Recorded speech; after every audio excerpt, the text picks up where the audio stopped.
La France est désormais passée sous la moyenne européenne en termes de PIB par habitant, de richesse par habitant. Et pourtant, nous avons été pendant longtemps parmi les nations les plus prospères d'Europe. Bonjour Xavier. Bonjour David. Xavier Timbo, économiste, directeur principal de l'OFCE. Les chiffres Eurostat, Eurostat c'est l'organisme de statistiques européen, c'est l'INSEE européen, qui sont assez édifiants et qui posent évidemment des questions. En 2024, je donne les chiffres, le PIB par habitant de la France était 2% en dessous de la moyenne européenne. Et là, je me dis, comment on en est arrivé là? Qui est responsable de notre décrochage? Parce qu'il y a 20 ans, on était largement au-dessus. Alors, plutôt que de décrochage, je pense que ça serait mieux d'utiliser le terme érosion. Okay. Est-ce que décrochage, ça suppose quand même violent, quelque chose de violent, de brutal, alors qu'en fait, c'est plutôt quelque chose qui s'est installé année après année. Voilà, année après année, et qui est une lente érosion de la position de la France. Alors, le premier facteur qu'il ne faut pas oublier, c'est que, en fait, c'est pas tellement la France qui régresse. Ça donne le sentiment que la France régresse. Ce sont les autres qui progressent plus vite que nous. Ce sont les autres qui progressent et qui rattrapent, en fait. C'est-à-dire que l'Europe, quand elle a été constituée, l'Union européenne, quand elle a été constituée, la zone euro, quand elle s'est formée, était un assemblage d'économies qui était assez hétérogène, avec des pays moins développés, moins riches par habitant que d'autres, l'Irlande, l'Espagne, l'Italie. La Grèce, pour n'en citer que les principaux, mais enfin il y en avait quelques autres, et puis des pays plus riches, plutôt des pays du Nord, Belgique, Pays-Bas, Allemagne, et la France qui était plutôt dans le clan des pays riches. Donc le premier phénomène qui s'est produit... Mais on n'y est plus aujourd'hui. On n'y est plus, c'est-à-dire? On est 2% dessous de la moyenne. Oui, mais parce que vous voyez, la moyenne s'est concentrée. Il y a eu convergence en fait des économies européennes, qui était aussi un des buts de l'Union européenne et du marché unique, une des conséquences du marché unique. Donc il y a cette convergence qui se produit. Et dans cette convergence, c'est normal qu'on se rapproche de la moyenne. Alors après, on peut être très avant, vexé. On était au-delà de la moyenne. On est très vexé d'être... Avant, on était au-dessus, maintenant on est légèrement en dessous, quand même, 2%. C'est légèrement en dessous. Donc on peut s'estimer vexé de ce point-là ou s'inquiéter de ce point-là. Ouais. Il peut y avoir des motifs d'inquiétude. Mais le premier phénomène, c'est quand même cette convergence des économies européennes, cette homogénéisation des économies en Europe, avec en particulier le rattrapage de l'Europe du Sud. L'Union européenne a énormément bénéficié à ces économies. Espagne, Portugal, Irlande, qui ont vraiment bénéficié très largement de l'Union européenne. Ça, c'est quelque chose qui est... Et de ces fonds. Alors, à la fois des fonds et puis des processus d'accumulation de capital. Ça veut dire quoi, ça, processus d'accumulation? C'est quand vous êtes dans un marché unique, vous vous retrouvez sans douane, sans barrière, avec libre circulation des personnes, des capitaux. Le coût du travail est un peu plus faible dans ces pays, donc c'est dans ces pays qu'on va investir, qu'on va accumuler. Enfin, je veux dire, par exemple, c'est toute l'histoire de l'Espagne et du Portugal, typiquement. Et donc, c'est une croissance accélérée, qui est une croissance de rattrapage par accumulation. Après, c'est pas juste les fonds structurels. Les fonds structurels sont venus amplifier ce mécanisme, apporter un peu de carburant par des fonds publics, mais fondamentalement, c'est une dynamique quand même d'économie privée qui se développe et qui investit, et donc qui conduit à cette homogénéisation, avec la position de la France, assez logiquement, qui s'est relativement dégradée, on va dire, mais qui, dans l'absolu, c'est pas nécessairement dégradé. Et après, quand on se compare par rapport à la moyenne, c'est une chose. Quand je vois que la richesse par habitant en France est 18% inférieure à celle des Allemands, 30% inférieure à celle des Danois, pardon, c'est pas une aberration que de parler de déclin, même relatif, quand on voit les chiffres? Alors, là, je me dis, encore une fois, à qui la faute? Qui est responsable? Donc, après, il s'est produit d'autres processus, qui étaient aussi des processus qui étaient craints, en fait, dès le départ de la mise en place de l'Union européenne, qui sont des processus de relocalisation d'activités dans certains pays, plutôt que dans d'autres, dans des logiques souvent, des logiques d'agglomération, des logiques de rendement croissant, et en particulier qui ont plutôt accentué le processus de désindustrialisation en France. Et ce processus de désindustrialisation, il s'est fait... Pourtant, le coût du travail en Allemagne est plus élevé qu'en France. Oui, mais là, ce n'est pas une logique de coût du travail, contrairement à celle qui a fait le développement de l'Irlande, de l'Espagne ou des Pays-Bas. C'est une logique d'effet d'agglomération. C'est l'effet systémique que vous avez quand vous créez une grande zone économique industrielle dans laquelle vous avez de nombreux compétiteurs, mais aussi coopérateurs dans toute la chaîne de valeur.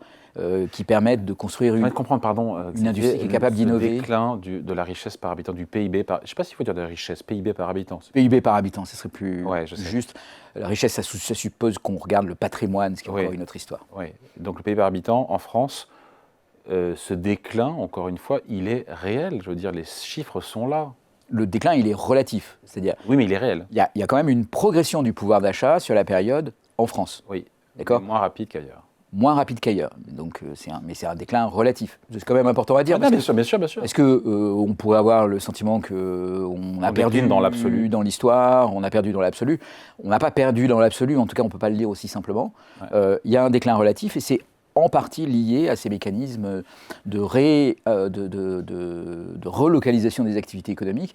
Et en particulier, c'est pas du tout lié à la politique économique telle qu'elle a été menée en France, sous Nicolas Sarkozy, sous François Hollande, sous Emmanuel Macron. Ça a un rapport avec la politique économique. Mais la politique économique qui a été menée, elle a beaucoup été déterminée par la volonté de lutter contre ces forces de relocalisation. Donc, le discours de la politique de l'offre qui remonte, en fait, on pourrait le faire remonter 2014. Même avant, en fait, à Nicolas Sarkozy, avec le choc fiscal, qui était un peu l'idée aussi. Un choc de demande. Pas que, quand même, parce que c'était aussi l'idée de baisser la taxation marginale en France pour éviter. Alors, ça insistait moins sur la partie offre, c'est vrai, mais avec quand même un peu l'idée qu'il fallait. Il fallait donner des incitations à rester sur le territoire, mais bon, c'est surtout avec François Hollande. Moi, je mettrais plutôt ça en 2012 qu'en 2014. 2014, c'est le pacte de responsabilité. De responsabilité, mais en fait, déjà en 2012, il y avait... Ne chipotons pas. Non, mais bon. Mon point, c'est... Tout ça, ça a été conduit par, justement, la réponse à cette pression concurrentielle dans le marché unique, qui se traduit par une compétition fiscale, qui se traduit par le fait que, oui, il y a de ce point de vue-là... une mécanique économique. Donc, oui, c'est à la fois ce mécanique de convergence des économies qu'on évoquait au début, qui est quand même très fort et qui a beaucoup joué, et puis aussi cette mécanique qui est plutôt une divergence des économies cette fois-ci, par la relocalisation de l'activité dans certains pays, plutôt que dans d'autres, dans les logiques d'agglomération. Et on se dit que ce déclin relatif, il est pas ponctuel en fait. Ce que vous me dites, c'est que c'est une tendance de fond. Oui, c'est ce que je vous dis. Ouais. Et donc, ça fait quoi, 10 ans, 15 ans, 20 ans qu'on recule? Ça fait plutôt... Voilà. Bon, là, un des problèmes, c'est que les statistiques sont complexes à construire avec beaucoup de recul dans le temps. Donc, et que, bon, là, les statistiques qu'on a, elles commencent en 2014. Donc, de toute façon, on ne pourra pas raconter. Mais en tout cas, sur la période qu'on peut observer, donc sur les 10, 15, 20 ans qu'on peut observer, on observe ce phénomène. Donc, on ne peut pas vraiment le dater à un moment donné. J'ai parlé, pour préparer cet entretien, parce que oui, je prépare, j'ai parlé avec d'autres experts qui m'ont dit « Attends, David, il faut voir aussi la démographie ». J'étais convaincu que vous me parliez de la démographie, c'est-à-dire qu'en France, on est pénalisé, alors jusqu'à cette année, puisqu'il y a moins de naissances que de décès, mais qu'on était pénalisé par notre démographie qui nous avantageait par rapport à d'autres, qui est une démographie déclinante. Alors, je ne dirais pas qu'on est pénalisé par la démographie. La démographie est un facteur... généralement, les économistes considèrent que la démographie est un des... Oui, mais là, dans le calcul positif. Sur un gâteau, s'il y a plus de personnes à manger du gâteau, non? Oui, mais non, parce que ce qu'on regarde, c'est l'évolution des économies. Et donc, on ne sait pas trop si c'est conduit par quelque chose qui est indépendant de la démographie ou si c'est conduit par la démographie. Ce qui est vrai, c'est que vous pourriez me dire, mais je ne comprends pas, l'Allemagne, par exemple, vient d'avoir 4 années de croissance quasi nulle, alors qu'en France, on a une croissance positive. Comment ça se fait qu'on recule?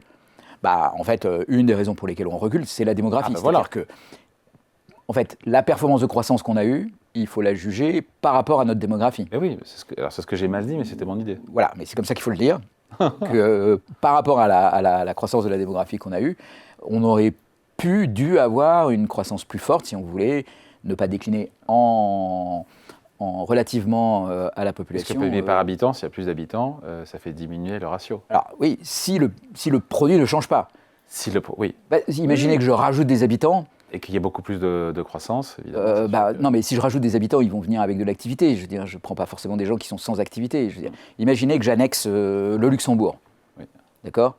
Je vais annexer à la fois les gens, donc je vais augmenter la population, mais je vais aussi annexer la production du Luxembourg. Et donc ça va plutôt faire... Dans les raisons de ce déclin relatif, qui n'est pas un décrochage selon vous, le taux d'emploi, le fait qu'on m'a dit, mais attends, les pays qui ont plus de PIB par habitant, c'est des pays qui ont des taux d'emploi plus élevés, notamment aux extrêmes, les jeunes, les seniors, le fait qu'on travaille moins sur une vie que d'autres. Le facteur travail, est-ce que c'est quelque chose... Alors ça, c'est pas vrai. Là, je vous arrête tout de suite. Alors, même si, bon, il y a tout un tas de débats pour savoir si en France on travaille moins que dans d'autres pays, mais ce qui est clair, c'est qu'au cours des 10 dernières années, le taux d'emploi en France a augmenté.